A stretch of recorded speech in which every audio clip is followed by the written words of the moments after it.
मुंबई में धरा थक हार कर जैसे ही वापस घर आई, घर आते ही दरवाजे पर खड़े ही उसकी आंखें बड़ी हो गईं, क्योंकि दिव्यांश सामने नीचे जमीन पर बैठा था और उसे रस्सियों से बांधा हुआ था।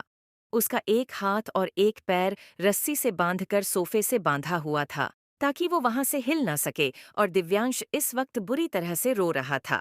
उसे देखते ही धरा जोर से चिल्लाई, दिव्वू!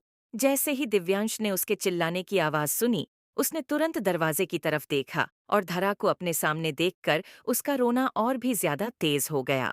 वो रोते हुए चिल्ला रहा था, मम्मा! धरा तुरंत उसके पास आई और जल्दी से उसके हाथ और पैर से रस्सी हटाने लगी, लेकिन वो रस्सी बहुत ज्यादा कसकर बांधी हुई थी।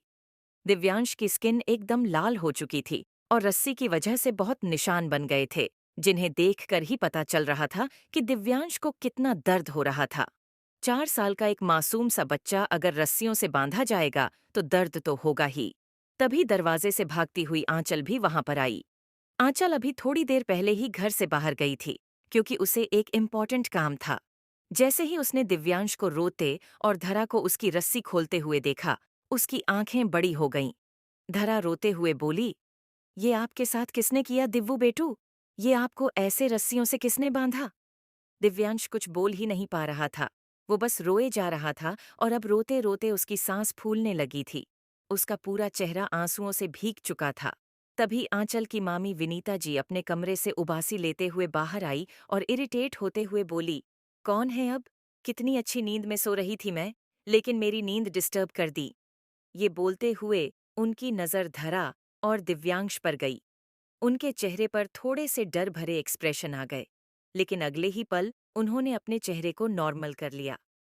धरा ने दिव्यांश के हाथ और पैर से रस्सी हटा दी थी और उसे अपने सीने से लगाकर बोली, कुछ कुछ नहीं हुआ है आपको बेटू, कुछ भी नहीं हुआ है, आप बिल्कुल ठीक है। आई एम सो सॉरी बच्चा, मैं आपको ऐसे छोड़कर गई, मेरी ही गलती थी, मुझे ऐसे छोड़कर जाना ही नहीं चाहिए था। प्लीज आप अपनी मम्मा को माफ कर दीजिए बेटू, प्लीज देखिए मम्मा आपके सामने कान पकड़ती है। ये बोलते हुए उसने अपने कानों को सच में पकड़ लिया, तो दिव्यांश ने रोते रोते ही धरा का हाथ पकड़ा और बोला, इट्स ओके मम्मा, मुझे मुझे दर्द नहीं हो रहा, मैं बिल्कुल ठीक हूँ। धरा रोते हुए बोली, नहीं है आप ठीक बेटू, मुझे पता है आप ठीक नहीं है, हो भी कैसे सकते हैं? आप मुझे बताइए, मेरे मासूम से बच्चे को किसने इस तरह से रस्सियों से बांधा? छोड़ूंगी नहीं मैं उसे। ये बोलते हुए धरा के चेहरे पर अब गुस्सा भी झलकने लगा था। तभी दिव्यांश ने डरती हुई नजरों से विनीता जी की तरफ देखा, तो धरा ने भी उसकी नजरों का पीछा किया।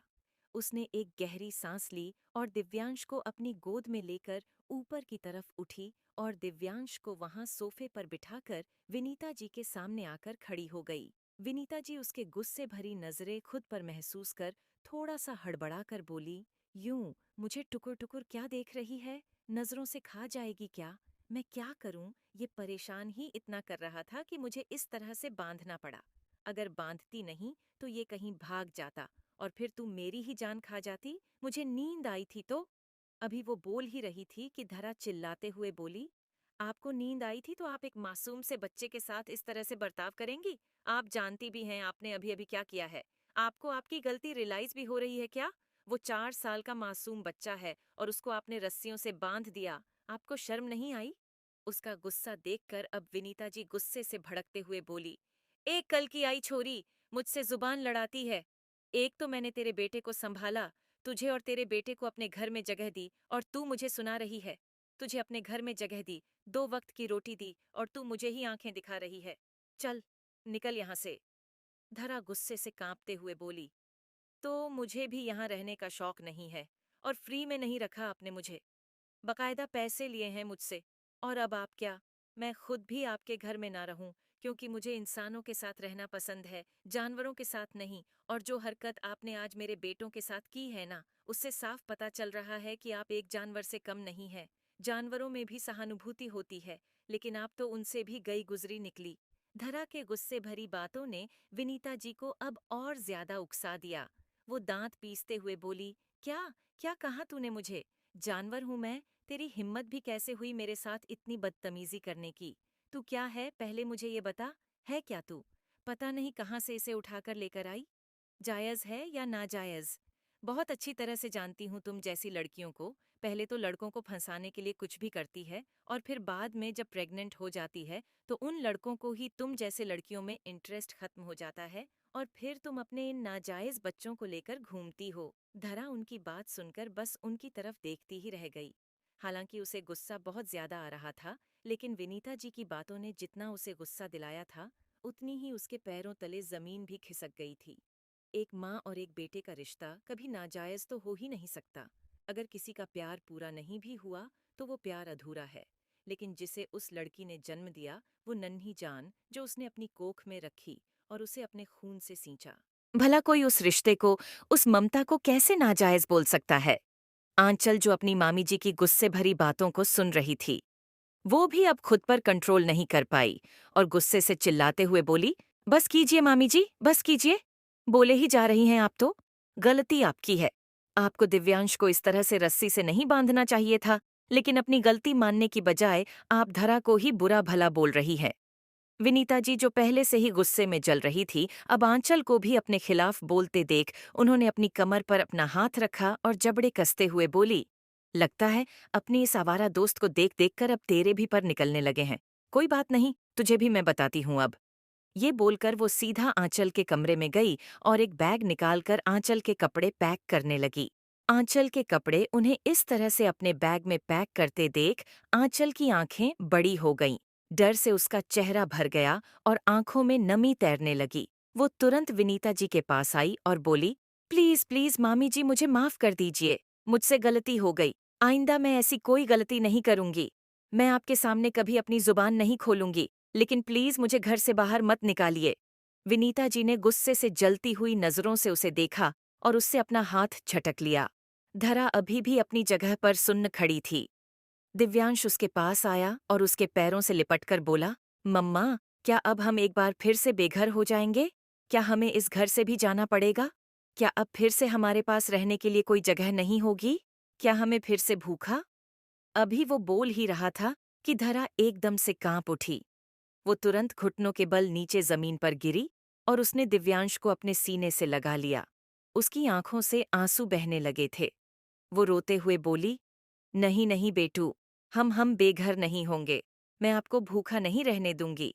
मम्मा है ना, मम्मा आपको खाना भी खिलाएगी और आपको बहुत अच्छे घर में भी रखेगी। मम्मा कभी आपको कोई कमी नहीं आने देंगी। दिव्यांश धरा से अलग हुआ और उसके गालों से आंसू पोंछते हुए बोला, मैं जानता हूँ मम्मा, आप मुझे बहुत खुश रखेंगी, लेकिन आपकी खुशी का क्या? आप उन गंदी आंटी की बुरी बुरी बातें मत सुनिए। आप मुझे जहाँ रखेंगी मैं रह लूंगा मम्मा। हम यहाँ से चलते हैं, मुझे इन बुरी आंटी के घर में नहीं रहना। उसकी बात सुनकर अब धरा का दिल और भी ज्यादा कांप गया। धरा उसे देखकर रोते हुए मन ही मन बोली, क्यों भगवान, क्यों कर रहे हो मेरे साथ ऐसा?